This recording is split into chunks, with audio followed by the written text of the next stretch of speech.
নিঃস্ব অবস্থায় কি দোয়া করতে পারেন একজন মানুষ, এই দোয়াটা শিখে নেন, ইনশাআল্লাহ আপনার জীবনের সমস্ত সংকট কেটে যাবে ইনশাআল্লাহ। আমি নিজেও এই দোয়াটা বেশি বেশি করার চেষ্টা করি।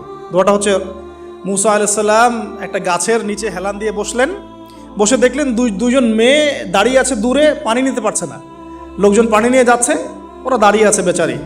মুসা আলাইহিস সালাম গিয়ে বললেন, কি সমস্যা আপনাদের? এটা নিয়ে আপনারা আবার মেয়েদের সাথে কথা বলার চেষ্টা করেন না, ঠিক আছে? তো মাহারাম গায়রা মাহারাম মেনে চলে। তারা বললেন যে আমাদের বাবা অনেক বৃদ্ধ মানুষ, আমরা পানি নিতে পারি না যতক্ষণ না আমাদের কম পানি নিয়ে চলে যায়। মুসা আলাইহিস সালাম তো একটু বললাম না, ফিজিক্যালি খুব স্ট্রং ছিলেন, থাকে না বডি বিল্ডার, সামনে গিয়ে কথা বলে সরো পানি নিতে দাও, তখন মানুষ একটু মূল্যায়ন করে না। তো মুসা আলাইহিস সালাম এভাবে পানি নিয়ে দিলেন এবং বাছুরদেরকে পানি পান করালেন, করিয়ে গাছের নিচে এসে বসে আছেন।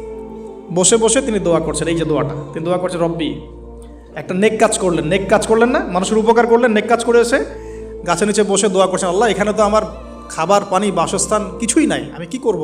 রব্বি ইন্নি লিমা আনজালতা ইলাইয়া মিন খায়রিন ফাকির, রব্বি ইন্নি লিমা আনজালতা ইলাইয়া মিন খায়রিন ফাকির। আবার বলেন, রব্বি ইন্নি লিমা আনজালতা ইলাইয়া মিন খায়রিন ফাকির। অর্থ হচ্ছে, হে আল্লাহ, তুমি তোমার পক্ষ থেকে আমার উপরে যে নিয়ামতগুলো দিবে, আমি এর জন্য ফকির হয়ে বসে আছি।